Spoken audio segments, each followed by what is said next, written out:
Hi, okay. So I haven't made a video in a minute. Today I want to talk to you guys about sex trafficking. Um, for any of you guys who know or has known, and I don't know, I danced. I danced. It's something that I did. What I want to talk to you guys about though is sex trafficking.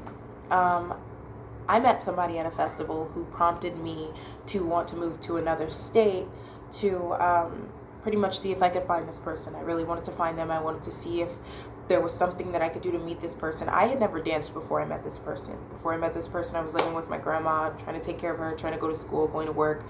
I ended up going to a festival and I met somebody at the festival who I thought was just the most amazing person on this entire planet. Like, I thought I met the perfect guy. I was raised watching Disney. So for me, I felt like I met Prince Charming.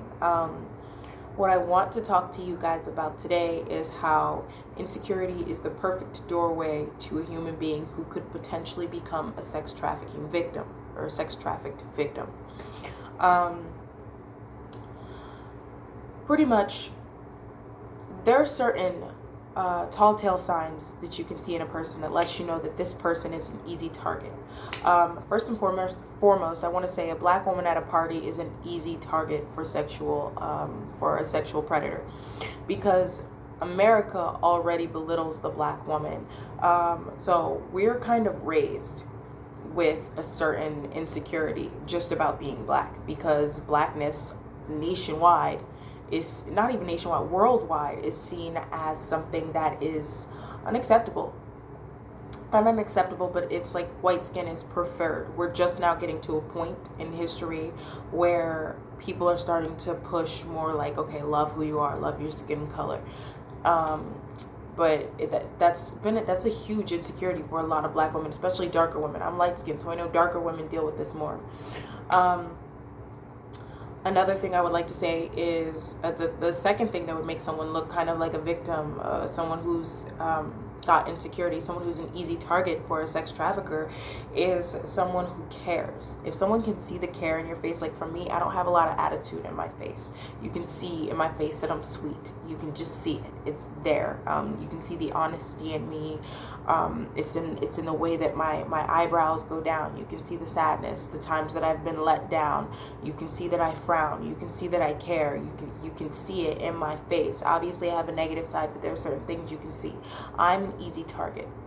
I was an easy target because being a black woman at a party, I let my friends go to the tent, decided to go do my own thing. Then on top of that, to have so much emotion in my face makes me an easy target because it makes me readable. A mind reader is only somebody who can read your external. They can read energy partially. Some people are into the quantum world. You get too far into that, people will call you crazy. If you can control it, they call you a genius. But for the most part, people who are mind readers can read the emotions on your face. They can see what you've been through your portfolio. The lines on your face show who you've been. That's your readable. It's like palm reading. They're not reading some imaginary thing. Like, it's just like your emotions show on your face. They're there. Your emotions show in your body. If you eat a certain way, your body's going to start to look a certain way. It's all readable.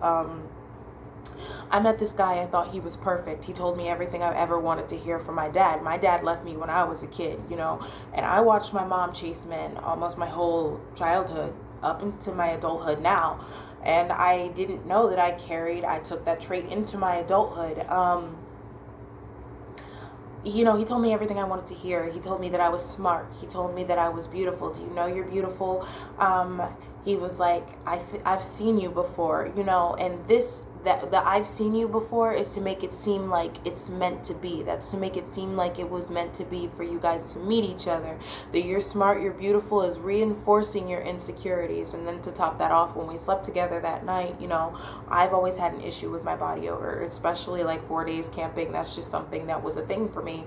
It reinforced once again another insecurity by making my body odor seem like something that wasn't bad.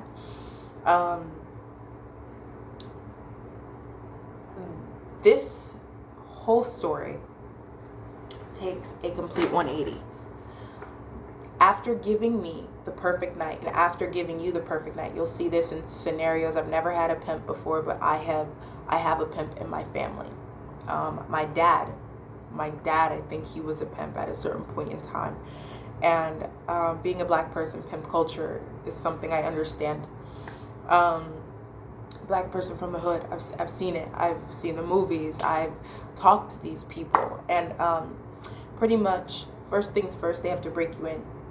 That would be to give you the perfect night of your life, to make you feel loved, to make you feel special, to make you feel like you're the one, to make you feel like this is it, we're meant to be, we're soul connected, you know, especially for someone with insecurity. And we're in the depression age, so it's so easy to manipulate someone, especially a black woman. White women, yeah, but, you know, most times, you know, if you're talking about upper middle class white woman, her parents usually instill that in her, you know, tell her she's smart, she's beautiful, stuff like that. Not all the times, but in the black community, it's definitely more prevalent where you don't hear stuff like that because your parents are struggling.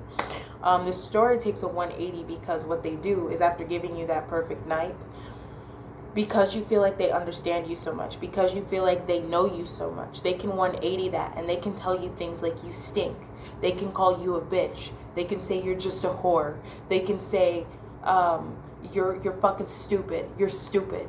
They can say these things to you, and it's like reverse psychology. Not only does it baffle you because this is the same person that's pretended or said that they loved you and liked you and cared about you, and you just knew that they meant it from their heart, and you knew that they saw something in you that nobody had ever seen, or, you know, it made you forget about your family, your friends. But not only that, they because you believed that so much, because I put so much into this scenario, this situation where I was being manipulated. When the 180 happened, where I was being insulted, where, you know, he was telling me I was stupid, indirectly, by the way. It's like if you're looking away and you're eating something and somebody says you're stupid. It's subliminal. It downloads into your subconscious, and you start to believe that this is how you deserve to be treated. This is how you're supposed to be treated.